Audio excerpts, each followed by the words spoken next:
Good morning, Standard 9th. So in the last class, we started with the topic making of the Indian Constitution. And we discussed the problems that our leaders faced while making the Constitution for a country. And today, we will study the topic, the path to Constitution. That means how we got our Constitution or how our leaders started framing it. So let us start. So students, despite of all the difficulties that our leaders faced while making the Constitution, they had one big advantage, and that is that unlike South Africa, they did not have to create a consensus about what a democratic India should look like. Let us understand the meaning of this statement. Students, consensus means a general agreement or to agree with something. Students, we studied that the Constitution of South Africa was made after a long debate, as the oppressor and the oppressed had to live together as equals, and both wanted to safeguard their own interests. The black leaders had to convince the public to forgive the whites, and finally, after 2 years of discussion and debate, they got their constitution. Whereas nothing of that sort happened in case of India. The leaders didn't have to convince public that what an independent India would look like. Much of this consensus had evolved during the freedom struggle itself. Students, our freedom struggle was not merely against a foreign rule, but it was also to transform our society and political structure into a better way, or we can say to bring some political newness in our country. Now students, as I said, that much of this consensus evolved during the freedom struggle. That means there were few differences, and such differences exist even today. But then there were few common ideas that were accepted by everybody. Let us have a look at those few common ideas.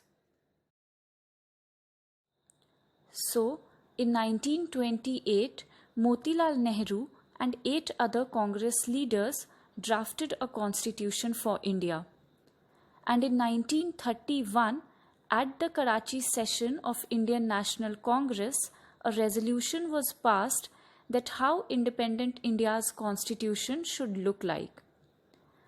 Both of the above mentioned documents had 3 common elements. Number 1, inclusion of universal adult franchise. Students, we have already studied about this term. So it means giving right to vote to all the adult citizens of a country without any discrimination. Number 2, right to freedom and equality. And number 3, protecting the rights of minorities. So we can say that there were few points that were pre-decided and accepted by everyone much before the Constituent Assembly met to draft or to have a discussion about framing the Constitution. Students, Constituent Assembly is a body of elected representatives which assembled for the purpose of drafting the Constitution for a country. Students, the familiarity with political institutions of colonial rule also helped develop an agreement over the institutional design. So the statement is given in your book. Let us understand its meaning. Students, political institutions are organizations which create and enforce laws or mediate conflict and make policies in the country. We can say that these are arrangements by the government to perform particular functions. For example, we have legislative body, executive, judiciary. So students, these are political institutions. So during the colonial rule, our leaders got familiar with these institutions by working within it. And it helped them to develop their own institutions after independence. Students, the British rule gave voting rights only to a few. And so on this basis, British introduced very weak legislature because of course everybody didn't participate in the elections. Elections were held in 1937 to provincial legislature, that is state legislature, and ministries all over British India. But then these were not fully democratic. But students, the experience that Indians gained by working in the political institutions really helped them a lot, because it helped them in setting up their own institutions. They got an idea that how these institutions work and how these have to be designed. And that is why it is said that the Indian Constitution has adopted many details and procedures in designing various political institutions from colonial laws. And one such law is the Government of India Act 1935. Students, you don't have to study about this act, but I will just give you a brief intro about it. So this act was an act of the Parliament of the United Kingdom, and this was passed to make provision for the Government of India. And few of these provisions were included in our Constitution also. And student, just like this, our leaders also took ideas from the Constitution of different countries.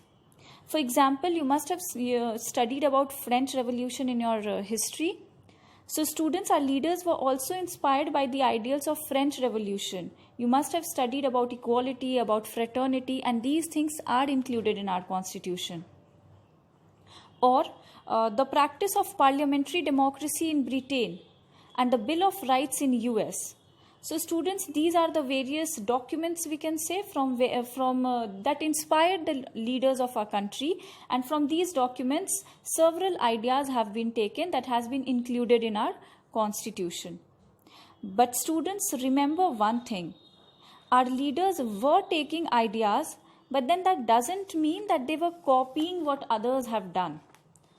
They analyzed each point at every stage, that whether those ideas will suit our country or not. So all these and then only these were included. So students, all these factors contributed to the making of our Constitution. Now let us study about the Constituent Assembly.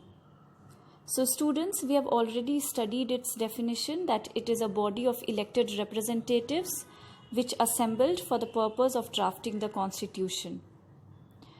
And students, in your textbook, a brief intro of some of the leaders who played an important role in making the Constitution is given. So just go through it once. Now, here are few important points and dates. These are given in your textbook and you have to learn these, as you may get 1 mark questions from these points. So let us have a look at these points. So students, the elections to the Constituent Assembly were held in July 1946, but these elections were not direct elections. And its first meeting was held in December 1946.